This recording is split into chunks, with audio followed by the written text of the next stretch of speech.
आप तो वॉशिंगटन रहते हैं और देखते हैं कि किस तरह जो है वो इंडियन जो डियास्पोरा काम कर रहा है। सुनने में आया है कि जो स्टारबक्स का जो चीफ है वो कोई इंडियन ओरिजिन के आ गए हैं। तो तार साहब, ये कोई पाकिस्तानी ओरिजिन के लोग क्यों वेस्टर्न वर्ल्ड में, लंदन में, बर्लिन में, न्यूयॉर्क में, वॉशिंगटन में ये क्यों नहीं आ रहे? हर जगह इंडियन कैसे ऑक्यूपाई? और दूसरा, इनका इनका quality of education is much better. तालीम पर तवज्जो है उनकी, हमारी तवज्जो पैसे पे होती, फोकस अलग अलग है।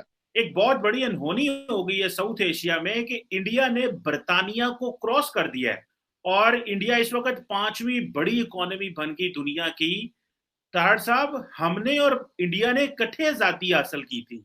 ये क्या हुआ कि इंडिया आज बर्तानिया को क्रॉस कर गया जिससे आजादी ली? देखें, जो इंडिया की टैलेंट है वो तो कहीं नहीं जाने वाली, और वो आने वाले दिनों में, सालों में हमें और ऐसा नजर आएगा।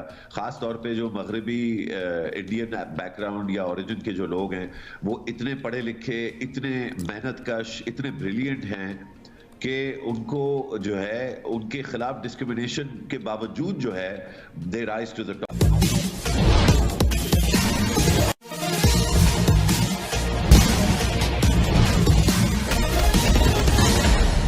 पिछले 4 दिनों में 4 बड़ी खबरें भारत को लेकर आई। भारत की अर्थव्यवस्था 13.5% जीडीपी के हिसाब से विश्व की सबसे तेज गति से जाने वाली अर्थव्यवस्था बनी। दूसरा, भारत दुनिया का 5वां बड़ा आर्थिक महाशक्ति बना।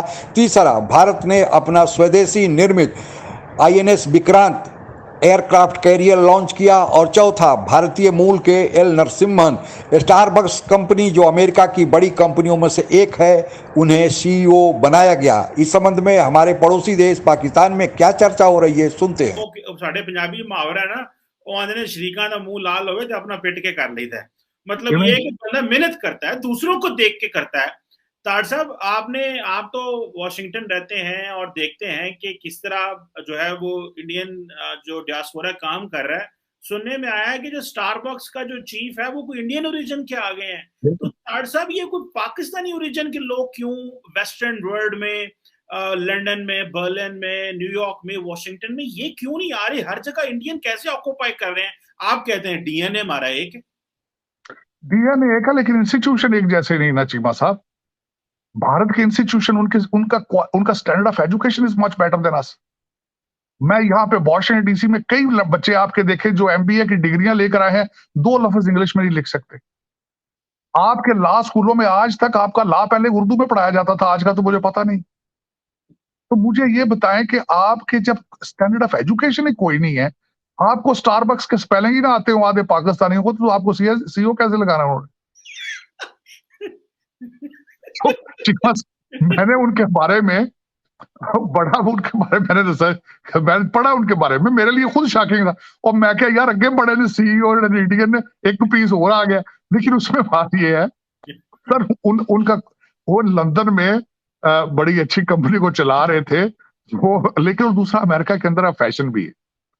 और दूसरा, इनका quality of education is much better. तालीम पर तवज्जो है उनकी, हमारी तवज्जो पैसे पे होती, फोकस। एक बहुत बड़ी अनहोनी हो गई है साउथ एशिया में कि इंडिया ने बर्तानिया को क्रॉस कर दिया है और इंडिया इस वक्त पांचवी बड़ी इकोनॉमी बन गई दुनिया की। तार साहब, हमने और इंडिया ने इकट्ठे आजादी हासिल की थी।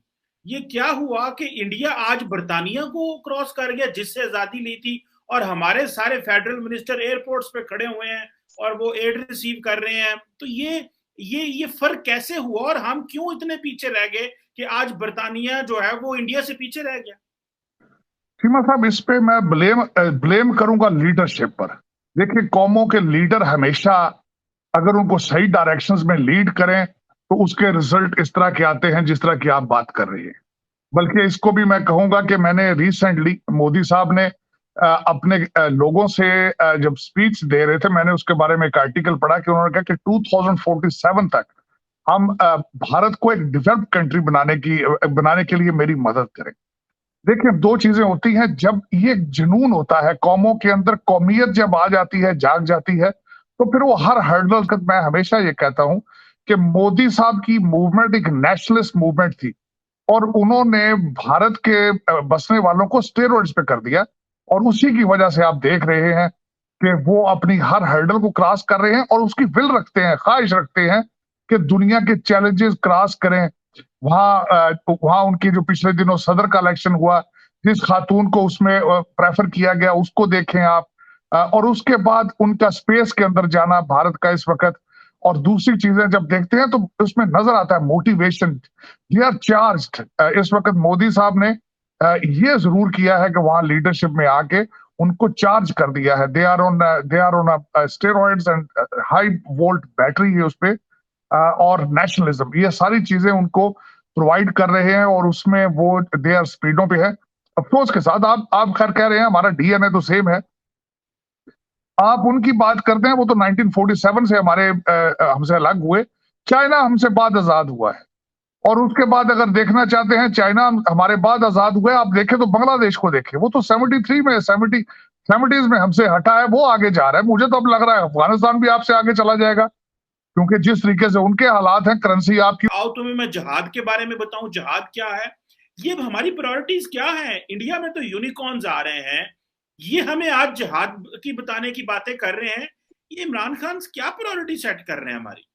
हाँ साहब, माजी के अंदर जो कुछ होता रहा है पाकिस्तान के अंदर, उसी माइंडसेट के ऊपर इन्वेस्टमेंट कर रहे हैं खान साहब।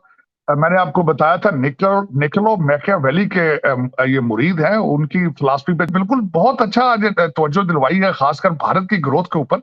मेरी ख्वाहिश होगी खान साहब, आप डॉक्टर जयशंकर की फॉरेन पॉलिसी से आप बड़े इंप्रेस हैं, तो आप इसकी भी पोजीशन देखें ना कि वो भारत जो है वो बरतानिया को क्रॉस कर चुका है। आपके पास कोई रोड मैप मौजूद है? ये किसी के पास मौजूद है?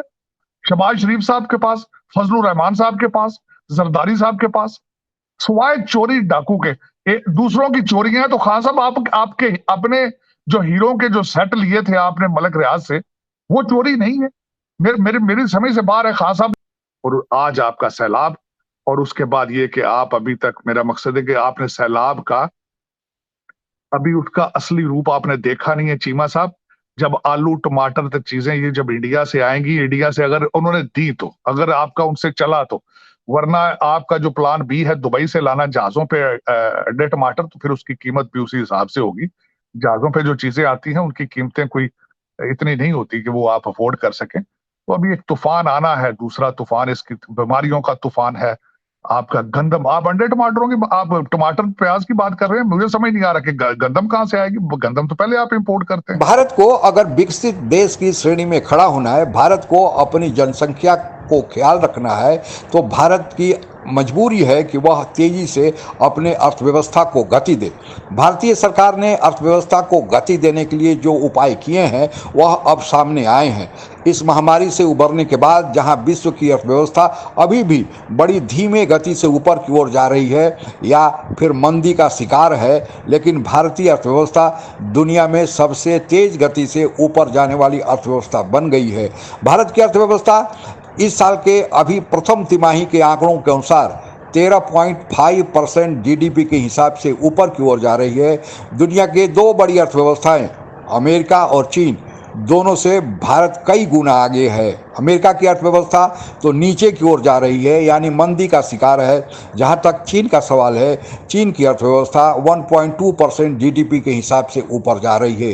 तो इससे आप अंदाज़ा लगा सकते हैं कि आज हम कितनी तेज़ी से तरक्की के मार्ग पर बढ़े हैं, लेकिन हमारे पर जनसंख्या का भार भी है, हमें उसको भी ध्यान रखना है। साथ ही भारत ने अभी हाल में ही 3 दिन पहले जो खबर आई कि यूके को पछाड़कर विश्व की 5वीं बड़ी अर्थव्यवस्था बन गया है। पहले स्थान पर अमेरिका, दूसरे पर चीन, तीसरे पर जापान, चौथे पर जर्मनी और 5वें पर यूके था, लेकिन अब यूके को पछाड़कर भारत 5वें स्थान पर कब्जा जमा लिया है। वर्ल्ड बैंक और आईएमएफ के पूर्वानुमान को अगर माना जाए तो वर्ल्ड बैंक का यह कहना है कि अगर भारत इसी रफ्तार से प्रगति करते रहा तो भारत 2027 तक विश्व की तीसरी बड़ी अर्थव्यवस्था जापान को पीछे छोड़कर बन जाएगा।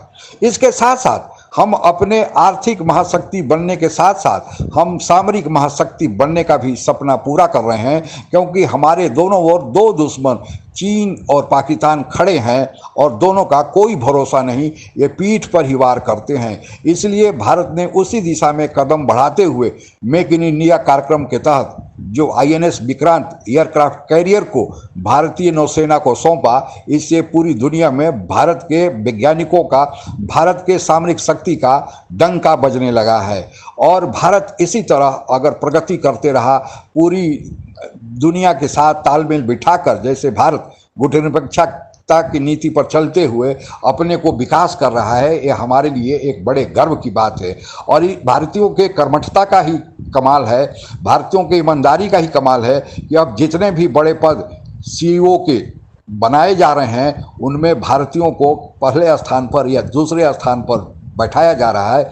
और अभी जो खबर आई है कि भारतीय मूल के लक्ष्मण नरसिम्हन को स्टारबक्स, जो अमेरिका की सबसे बड़ी कंपनियों में से एक कंपनी है, उन्हें CEO बनाया गया है, यह हमारे लिए गर्व की बात है। और उन्हें हिंदुस्तान की आवाज़ के परिवार से बहुत बहुत बधाई। आज के लिए बस इतना ही। जय हिंद। आप अगर हमसे जुड़ा रहना चाहते हैं तो कृपया मेरे चैनल को सब्सक्राइब करें तथा बेल आइकन भी दबा दें, ताकि नई वीडियो की जानकारी तुरंत आप तक पहुंच जाए। धन्यवाद। जय हिंद।